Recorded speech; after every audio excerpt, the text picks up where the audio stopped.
So me and this guy are standing outside this shop. Curses, mythologies, and science. Theory and application, the sign says. He goes to walk in, and I start to follow him. "Oh no, you stay out here," he said, putting his hand on my chest to stop me. "What? Why?" I asked, knocking his hand off me. He didn't respond, he just turned and kept walking into the shop. "Guess I'll go fuck myself then," I yelled after him. "An excellent suggestion," the man called back, walking through the door. So I just strolled around in front of the shop for a while until my feet got tired, and I found a bench to sit on. I plopped down, tossing my bag to the side, and sat back to watch all the strange creatures walk by and go about their business.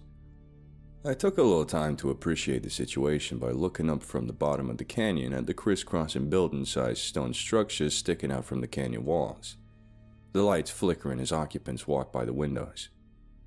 I really had to make it a point to come back and see what it was like inside one. This place was amazing. About halfway through staring at this weird person thing with flashing lights all over his body, somebody who had sat down next to me without me noticing decided to speak to me. "Hey, hotel staff!" The voice erupted in my ear. "Hey, holy fuck, guy, what the hell?" I yelled, jumping out of my skin. "Where the hell did you come from?" "Same place as you, more or less," the being next to me said, gesturing to the black clothes that matched mine. They had a deep, almost booming voice and muscles under and over muscles. This guy had what I can only describe as snooky orange skin that looked like you could have used it to sand paint your car. His hair was long and a deep crimson red that looked like each strand was as thick as twine, causing it to almost stand up on its own. "Escort duty," the orange man mountain said. Yeah, you too," I answered, flinching from the volume. "Yeah, no," the golem replied, slamming his fist into his chest, causing an unbelievably deep thud that shook the ground hard enough to unsettle dust and small rocks that actually made me feel a little sick for a second or two. How did this monster sneak up on me? How did this bench even hold him up? "I come here on vacation from the hotel. My family works and lives here," he boomed with a smile, puffing his chest out proudly. "I was just on my way back when I saw you," he said a bit softer this time. "You must be the new 137, the one who can break his cudgel.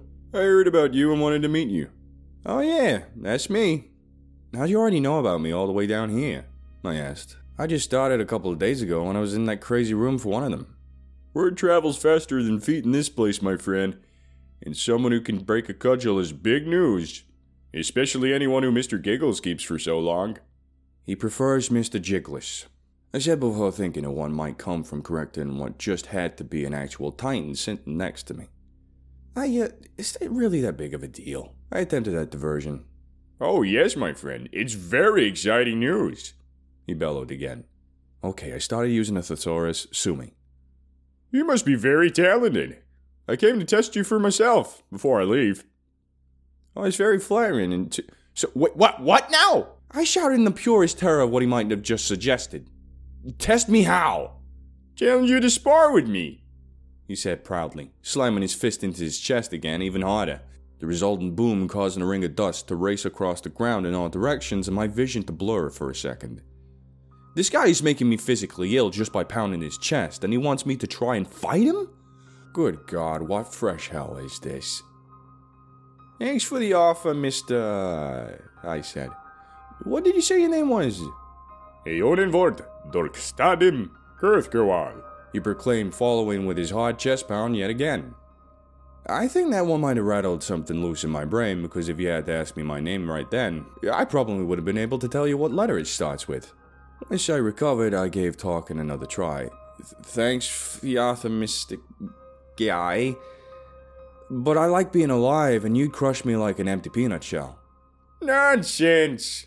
Come, we fight," he said, grabbing one of my arms in what he might have considered a delicate grip, and dragged me away from the bench like a wet towel. The tips of my boots dragging across the ground behind me, leaving two sad little parallel trails along the way. "Hey, this thesaurus thing is pretty handy."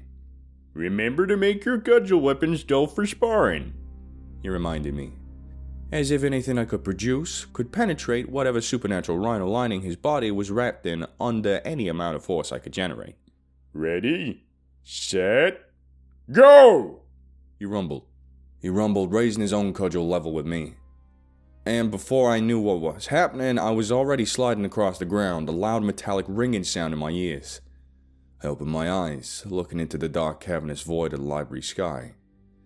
I was holding something. Some things. In both hands. A shield, a sword. I didn't even remember doing that.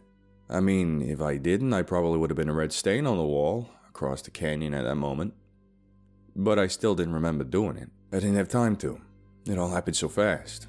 Mr. Giggles taught you well. You have good intuition. The orange monster thundered as he stood next to a massive club-like weapon that was almost as big as my entire body.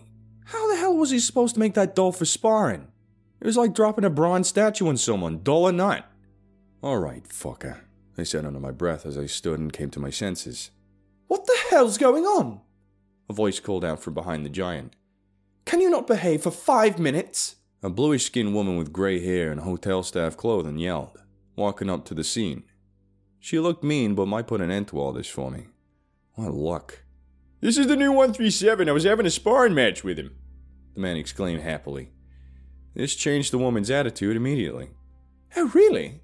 I got next, she said, then moved to the back out of my way. My savior had abandoned me. A loud grunt came from my side. Without looking, I rolled out of the way just in time to see a human-sized maul stick decimate the ground right where I was standing a split second before. I was almost a peanut shell. But it was still 2 for 2 in the not dying department, so I took some initiative. I got to my feet and took off circling in his right. He did exactly what I thought he would, taking a wild swing trying to stop me from moving. I was able to duck under it and get an opening. I was able to swing my sword against his open back, which bounced off with an obnoxious clang. Maybe it itched a little, I hoped to myself. I wasn't going to be able to do shit against the truck bed lining his skin. Sharp weapons or not. So I thought quick and hatched a plan in desperation. While the orange hunk was getting ready to swing the giant club of his, I noticed it hadn't changed shape since we started. Maybe he either really liked that one or wasn't good at switching from one to the other. It was big and heavy and easy to get behind. My idea was born. I snapped the sword and shield halves back together, aiming the bar at his face. As he reared back, I changed the bar to a spear. I learned with Mr. Jiggles that you can use a spear as an arrow-like thing from a certain distance as it transforms. The head shot forward like a bullet, ricocheting off the center of his forehead, causing him to snap back. Stunning him for just a second, his bright sparks flew off his surprised face in all directions. I sprinted forward as I brought the spear back to me and swatted it back from my sword and shield once again. In response, he swung the massive weapon like a golf club, launching huge chunks of earth and rock at me. I managed to block a lot of it with my shield, but a hunk of something hard caught my shin, knocking my left leg out from under me. But I didn't stop. As my leg gave out, I leapt forward with the other and rolled under the giant's followed-up attack. I was close and almost underneath him. I put the two halves back together as fast as I could, aimed one end towards the ground and the other at his stomach, and extended it in both directions as far as it would go. Leslie was right, they do come out fast. The force launched the beast at least 30 feet into the air and back down onto the ground with a loud crash, but he was back on his feet in a second like he just tripped and fell. I readied myself as he reached down and plucked the huge club out of its crater, where it fell, like it was a toy and it rested on his shoulder. Nicely done, you're a clever fighter.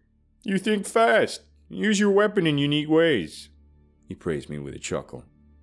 Me next, the blue woman said, stepping between us. Here we go, at least maybe she won't try to smash me like a bug. I thought to myself as I split the cudgel in two again in preparation this time, and raised the shield. In the blink of an eye, she drew her cudgel from a holster and leveled it at me. This time I had enough time to angle my shield as the head of a spear rocketed towards me. I felt the impact and heard the clang as I deflected it off to my left, almost knocking me off balance. I began to notice the transformation speed of the cudgel seemed to be a popular way to launch a preemptive attack and close the distance amongst other hotel staff as well. I took my chance without thinking. I bolted straight down the center line at her, keeping the shield against the spear. When I finally reached her, I dropped to one knee. By now she had managed to retract the spear and change it to a small axe, which she swung down at me, but my shield was already waiting in anticipation over my head. The axe clashed against it as I swung my sword at her leg. She was able to step back and avoid it, but I used that momentum to spin and bring my sword up to my shield, swapping the shield side for the sword and the sword side for the shield in an instant to use my left hand to swing the sword against her leg once more as she tried to advance. Switching hands again, I threw a thrust straight for her as I rose to my feet, causing her to abandon her offensive weapon for a single-use shield of her own. I had her on the fence. She was good, but she wasn't Mr. Jiggles. Or so I thought. In the second we were locked up, I caught a glimpse of her face, and the wide-ass grin on it. Balls, I whimpered softly to myself. Suddenly, her head ducked down out of sight, and what I assumed was the heel of her foot made contact with my temple. I woke up some not entirely known to me amount of time later, being drugged by the collar of my shirt out of the canyon. Taking a moment to pay attention to something other than the headache thumping in my skull, I looked back over my shoulder to see the creepy guy I came with. He felt me moving around and dropped me. "Thanks," I said. "How long was I out?" "Didn't do it for you," the man said. "If I show up without you, they may think I had something to do with it, or I just ran off unsupervised. Otherwise, I would have left you to rot and went back alone." "My fucking hero," I said to his back as I got to my feet, trying to remember how I got there. "He's awake!" A familiar explosion of a voice detonated from behind me. Damn near gave me a stroke. "You took a very hard hit, my friend." Oh dear God. They had followed us out of the canyon, the orange man and the blue woman. I staggered to my feet and collected my bag from the orange giant, who explained that they decided to travel back with us, since they were leaving about the same time as we were. I don't think my companion was too happy about it, but having these two around would be helpful if we ended up running into those jackal gator things. Mostly they just kept to themselves for the majority of the trip and did their own thing. But we did talk enough for me to find out they were roommates, and that roommates basically equates to like partners. Like cop partners, not like under the sheet partners. But it was pretty common for roommates to be pairing up male and female, usually of pretty different personalities.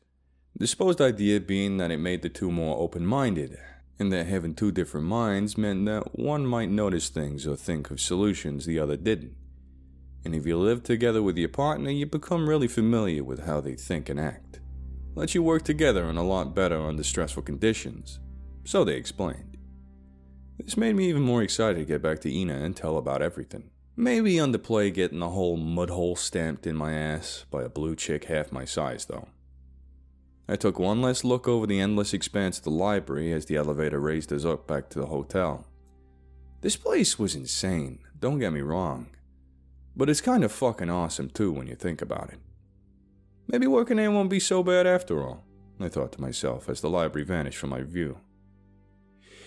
"Ina, you're not gonna believe this shit," I said, slamming the door to my room open, causing my terrified roommate to quickly fumble something in her hands before stuffing it under a pillow as her hair did that weird thing when it turned into a helmet mask looking thing. "Oh dear, Travis, you scared me so bad," she complained, looking up at me as her hair softened and fell back over her shoulders. "Does it do that by itself when you get scared?" I asked, pointing at her gorgeous pure white hair. "You looking at some of that interdimensional porn Sasha was talking about?" "What? No!" she said, throwing a blanket over her pillow to further hide whatever was under it. And for the first time I saw color appear on her porcelain skin. She blushed. I didn't even know she could. Not knowing what to do about a blushing ghost white alien roommate woman, I just said, "I need to shower because I'm like 2 weeks worth of gross. I'll tell you about the trip to the library when I get back." To which she nodded, her hand still tightly covering the pillow. "And I want to see some of that interdimensional porn when I get back." Yeah. I teased, pointing at a pillow. "Travis! Ew!" she shrieked, throwing one of her hotel staff books at me as I ducked for cover behind the closing door. About the time I heard the sound of a boot thumping against the other side of the door, I heard another sound coming from behind me. I heard the creak of the door hinges, which made me turn to see some shit I didn't want to believe.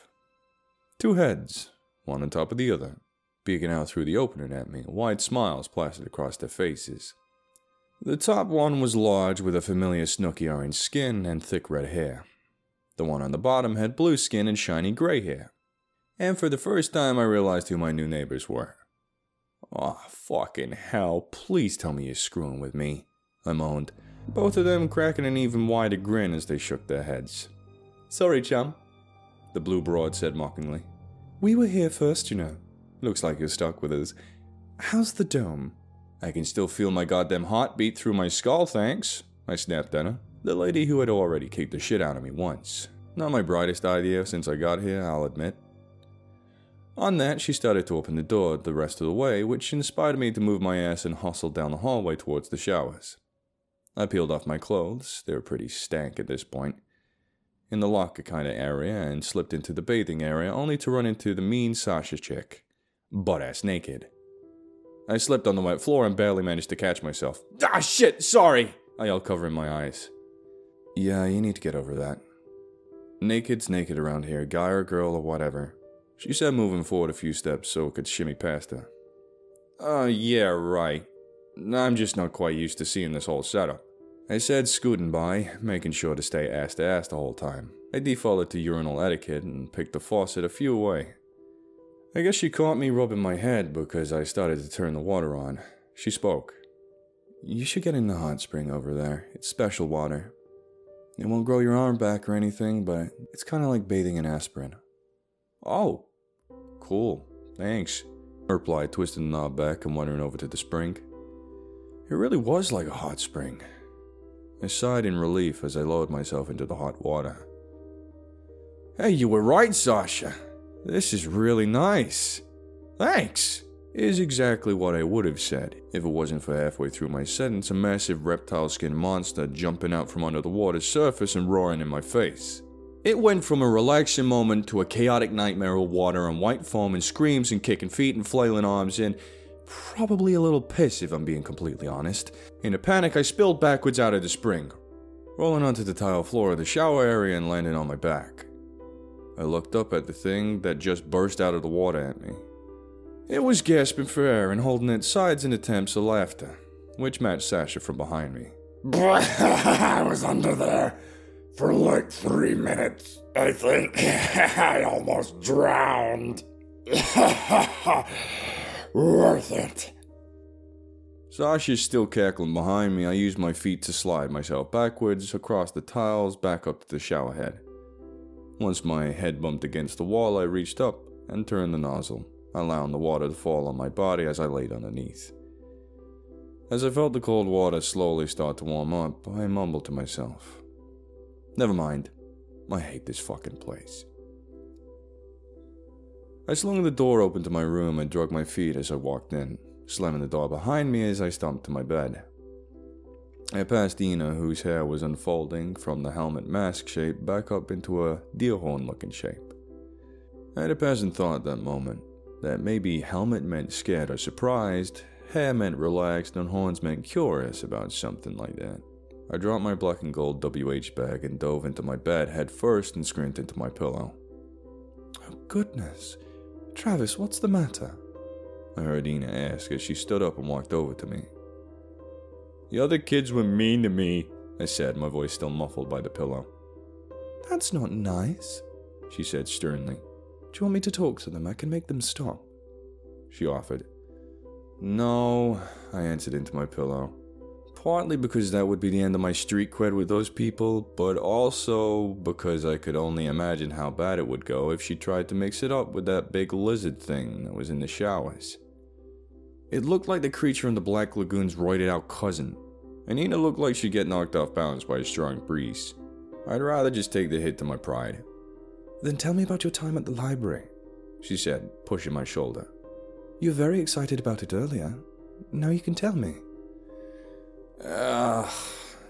Meh. I groaned, rolling over in my bed, almost pushing her off the edge where she'd been sitting. You probably don't want to hear about all that, I added. I do too, she exclaimed. Then she bounded across the room and pulled her own small bed next to mine, before hopping onto it and laying down on his side to face me. Now tell, she demanded. So I did. We talked forever about the library and everything that happened, and how amazing it was, and the strange guy I was with, and the fight and everything. We talked until we both passed out, apparently. I woke up the next morning, laying across from her as she slept. I didn't realize her eyes actually closed until that moment. Then she opened them, but they weren't the black, icy voids I had seen before. They were like rainbows, or those pictures of the galaxy out of space. just with a pupil in the middle. Wow, I said without realizing it. Huh? What is it? She asked, then raising her head slightly off her pillow. Oh, your wow's eyes pretty, I said like a true jackass. I mean, your eyes, they aren't, black anymore? Oh, yes. They're like shells that protect our eyes from damage. I forget sometimes, she said as the deep black lenses lowered over her galactic eyes. You got built-in Oakleys? Sweet, I joked, not knowing what else to say. And then we both got ready and headed to the custodial nexus to check our rosters. As I had been instructed, but never got the chance to actually put into practice until now. But that day ended up panning out to seem pretty close to a regular job for a regular schmuck like me. And it stayed pretty regular like that for the couple of weeks. That is, until I checked the roster and saw Travis and Ina, delivery. What the hell does delivery mean? I asked, turning to look at her. The explanation on the way to the front desk somehow managed to do something that was getting increasingly harder and harder. It blew my mind wide open again. We had to deliver small pieces of the metal our cudgel was made out of to a very special craftsman to, now get this, make goddamn vampire-killing weapons with. Yeah, vampires are real, so I'm expected to believe now. And this place helps kill them on account that they're supposedly rotten things that have something to do with drugs and farming homeless people or something. Though I wasn't told what the interdimensional aspect of the situation was at the time. Anyway, the hotel was this dummy organization with this stupid name nobody could never remember, and they basically use it to hand out these vampire-killing weapons to control the issue. We aren't allowed to directly intervene in most instances, on account that they are still technically a native to the dimensional problem. But that's the long and short of it. We get to the front desk, where there's a small box waiting for us in front of Pete and Leslie. I hadn't even made it up to them yet, and I already had enough of them. As we approached, Pete opened his mouth to talk. Still scared of the water there, but he tried to say, but I snatched the bell off the counter and slung it at his head. He ducked just in time for it to clang loudly off the corkboard behind him. Not today, you slimy prick, I exclaimed, pointing at him in warning. His face drew up to the look of someone who just smelled their own shit for the first time and wasn't happy about the aroma. You, nerdy one, I said, turning to Leslie and picking up the small wooden box. What do we do now? You take them out front. There's a van waiting for you in the location you're going to be making the delivery to, he explained. Wait, so I get to leave? I asked in mild shock. Yeah, but if you start fucking off or you aren't back within a certain time, the key on your hand's gonna start dragging you back whether you come willingly or not. So don't. He warned. You're still on hotel time. So me and Ina made our way to the hotel front door. Are you or... Whoa, what the hell? I yelled when I turned to see that she looked, well, not a regular person, but much more human than a few seconds ago. Her eyes were a lot smaller to match a human's, and her hair made more sense, I guess. Her skin was still super white, but she could pass for like an albino or something like that. What? What just happened? I asked louder than I meant to. The hotel does it when we leave. It helps you blend in, she answered calmly as possible. If you go to a different dimension, this would happen to you too. Ah, well, I guess that does make sense, I said, looking around to notice that this wasn't New York. I had just walked out at the same door I used to walk in, but I didn't walk out the same place I walked in from. Not the craziest thing to happen up to then, but I wasn't expecting it either.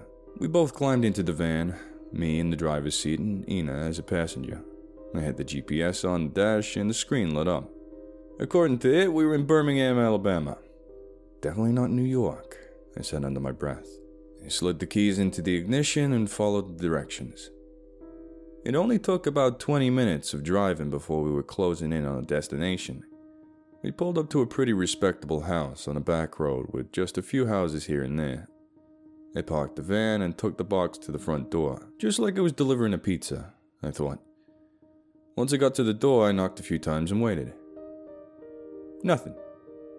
Knocking a few more times, not a damn thing. Basically, tried to break the door down. Jack shit. Yo, they told me I'm not supposed to leave this shit sitting out, I yelled into the house. If I don't get back in time, I'm in real deep shit, man. Come and get this stuff. My patience running thin, I twisted the knob. The door opened without a sound, smooth as silk, like the perfect knob and hinges or something. I stepped in real slow, looking around for anyone to take this junk off me. But I couldn't find a single solitary person. I tiptoed into the next room. It had a bunch of antique weapons, like swords and axes and stuff all over the walls. I slowly inched my way up to this one really curved sword, sitting away from the rest on a shelf all on its own. I don't know too much about this stuff, but the pawn shop taught me how to tell when something was serious business, and this was indeed some serious selling by a yacht business by the looks of it. I leaned in closer and noticed this beautiful rippling pattern on the blade, squinting my eyes as I examined it. What are you doing in my home? The voice I wanted to hear the least in the entire world spoke the worst sentence it could possibly say behind me, which made me jerk straight up and drop the box on the floor. I wheeled around to see the same old sketchy guy from the library. Oh my god, do they hate me or something? I screamed. Not as much as I do, the man said with his unnaturally smooth and sinister voice in rhythm to his steps as he walked towards me, ignoring the box and its spilled contents on the floor. That's the last true wood steel blade ever made. What? I asked sharply. The sword you were looking at. It's made of wood steel. And that's the very last one that was ever made, he said, pointing at the weapon I had been examining before he scared the life out of me. Oh, and what makes you say it was the last one? I asked against my better judgment. Because I made sure of it, he said with a smirk that almost made me shiver. Okay, I'm gonna get the hell out of here, you creepy bastard, I said, making my way back out to the front door in a hurry. I had about all of being in that guy's house to last me the rest of my life. What's the matter? Ina asked when I basically jumped through the driver's side window getting into the van. Explain later, leave now, I barked, slamming on the gas and tearing out of the driveway back onto the road.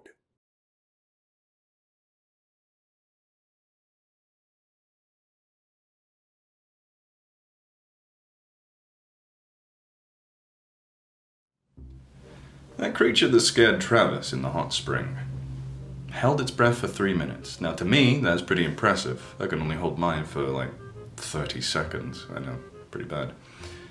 Crocodiles can hold their breath for over an hour. More so than that, the elephant seal, the mammal with the largest lung capacity time-wise, 2 hours. But no one can hold a candle to sea turtles that can hold their breath for up to 7 hours. I think I'll just stay on dry land.